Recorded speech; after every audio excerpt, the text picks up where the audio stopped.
সাথে জড়িয়ে গেছে, কোথাও দেখবেন না।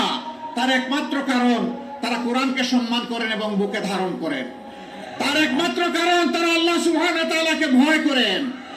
যাদের অন্তরে আল্লাহর ভয় আছে তারা মানুষের উপর জুলুম করতে পারে না।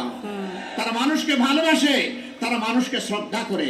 তারা দেখে না এ মানুষের পেশা কি, শিক্ষা কি, তার গোষ্ঠী কি, এইটা দেখে না। দেখে সে আল্লাহর সৃষ্টি আশরাফুল মাখলুকাত। আল্লাহ যাকে শরাফতি দান করেছেন, আমার দায়িত্ব তাকে সম্মান করা। মানুষকে ভালোবাসলে আমরা মানুষকে ছোট হিসাবে দেখি না কাউকে। রাজনীতি আমরা সমস্ত মানুষকে দেখি আল্লাহর শ্রেষ্ঠ জীব হিসাবে। ধর্মকর্ম সব হয়ে যায় মানুষের মধ্যে। তো আপনাদের পাশেই বিশাল নদী আছে। আমি একবার বরিশাল থেকে লঞ্চে ঢাকায় ফিরলাম সকালবেলা, সামার সিজন ছিল, গ্রীষ্মকাল। গাড়িতে উঠেছি, এ গল্প আমি বহু জায়গায় বলেছি, আমি এই রূপ ধরে রাখতে পারি না।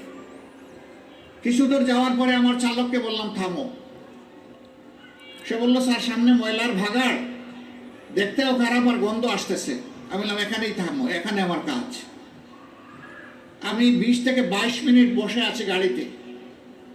মাঝে মাঝে সেও আমার মুখের দিকে একটু ঘুরে তাকায়, আমার পাশে বসা একজন সহকর্মী তিনিও তাকান। তারা বুঝতে পারছেন না যে কেন এই জায়গাটায় আমি দাঁড়িয়ে আছি, কিছু বলছিও না, করছিও না। ওই সময়টা পরে গাড়ির দরজা খুলে বের হলাম। তখন এই জল্লাদের শাসন চলতেছে বাংলাদেশে, 2015 সাল। আমার সঙ্গী আমাকে বললেন আপনি গাড়িতে বসেন, কি করতে হবে আমাকে বলেন, আমি সেরে আসি। আমি বললাম better you come with me, আপনিও আসেন আমার সাথে আসেন। দরজা খুলে পিছনের দিকে হাঁটা শুরু করলাম। ড্রাইভার বলতেছে স্যার গাড়ি ব্রেক করে এমন না, এখানে থাক।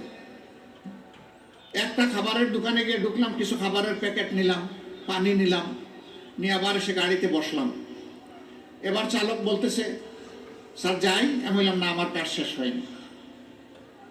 5-7 মিনিট পরে আমি গাড়ির দরজা করে আবার নামলাম। সঙ্গীকে বললাম ভাই এই প্যাকেটগুলো নেন, আসেন আমার সাথে, আমিও কিছু নেই আপনিও কিছু নেন। গিয়ে ওই ময়লার ভাগাড়ের কাছে হাজির হলাম।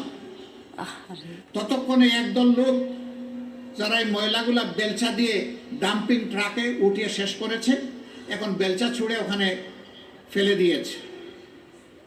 তাদেরকে গিয়ে সালাম দিলাম, 5 জন লোক আসসালামু আলাইকুম, জবাব দেয় না, মুখের দিকে তাকায়। আবার সালাম দিলাম আসসালামু আলাইকুম, এবারও জবাব পেলাম না, আবার মুখের দিকে তাকায়। এরপরে বললাম কি ভাই আপনাদের মধ্যে কি কেউ মুসলমান আছেন? একজন ভীষণ রাগ করে বললো আমি শুধু মুসলমান না, বাকি ওরা তো সব মুসলমান। তো জবাব দেয় না, ছোট জাত দেখে সমস্যা নেই।